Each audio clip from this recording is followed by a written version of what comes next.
Welcome to Comments Podcast, the show where we discuss a variety of topics with your host, Nina.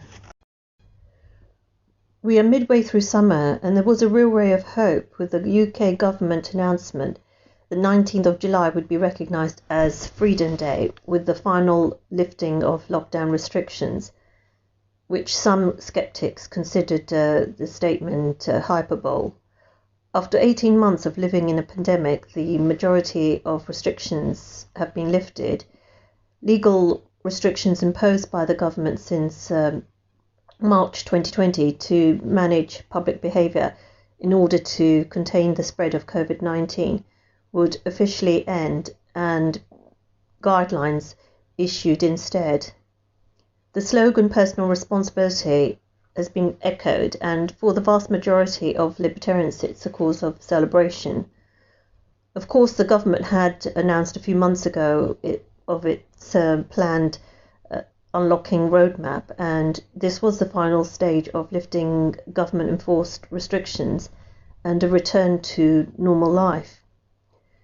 Most of the pandemic constraints have been lifted, and the main beneficiaries have been businesses operating within the hospitality, events sectors, and couples anxious to organise their weddings. For the vast majority of the public, there's still a degree of hesitancy to discard all mask wearing and resume hugging or shaking of hands. Many are reluctant to throw all caution to the wind, understandably, and prefer the tentative approach to normal life. It is apparent from the data the pandemic is far from completely over. However, the success of the vaccine programme in the UK has ensured that greater freedoms can be restored, albeit gradually.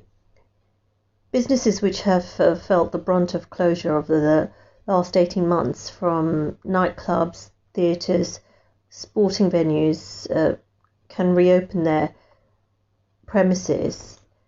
The government considered it an appropriate time to lift restrictions after consideration of the data, but also, as I stated, due to the summer fire break provided with the closure of schools for the summer holidays, rather than consider postponing it till later in the year during winter, when the NHS is often under pressure.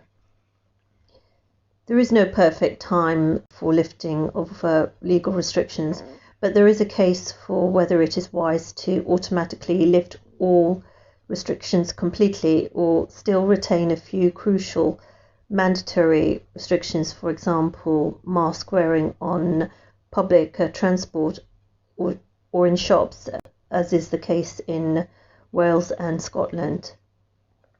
Many people are still wary and erring on the side of caution, as they are conscious of the reality that we are still living amidst a pandemic. An array of poll surveys convey a large percentage of the public will continue to opt to wear a face mask in crowded indoor places and on public transport.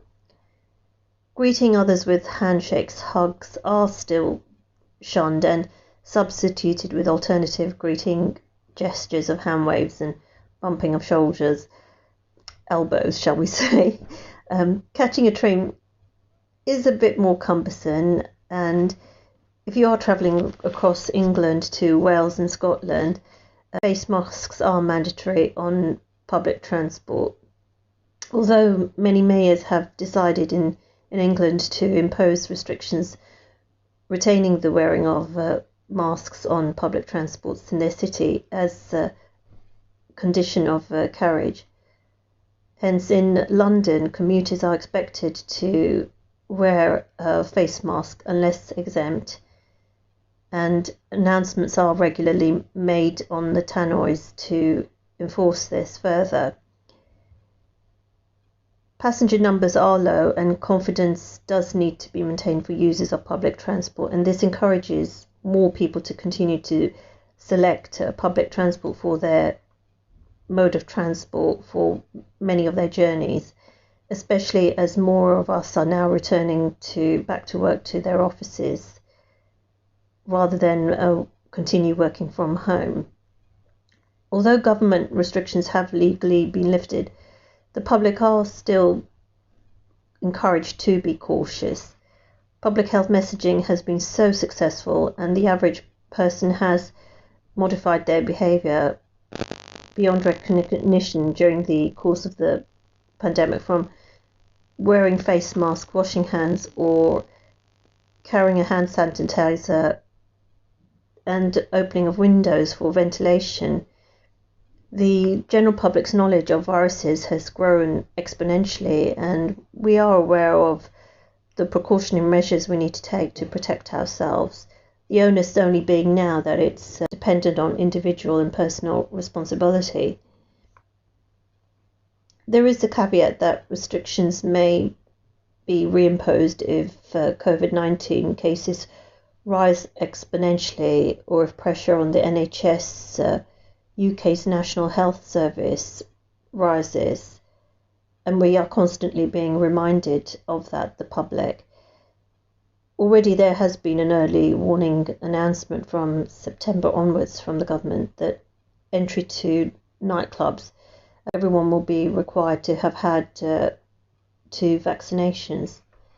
This may also be extended to those attending other larger venues, for example sports events, where they have a large crowd capacity. These venues are considered to be potential super spreader events, and the reimposition of some restrictions will not come as a surprise. Already some countries where nightclubs, for example, were reopened, they have had to reintroduce vaccine requirements again for entry due to the increased spike of COVID-19 cases. In reality, despite the announcement of Freedom Day on the 19th of July, little seems to have changed dramatically in our daily lives. Members of the public still err on the side of caution. You can observe many shoppers and passengers still wearing masks in enclosed spaces, and regular use of hand sanitizers to minimize their risk of contracting coronavirus. We are all learning to adjust to this new normal for the long term. Thank you for tuning into today's episode. You can subscribe to the Comments podcast via iTunes, Spotify, and other major podcast providers.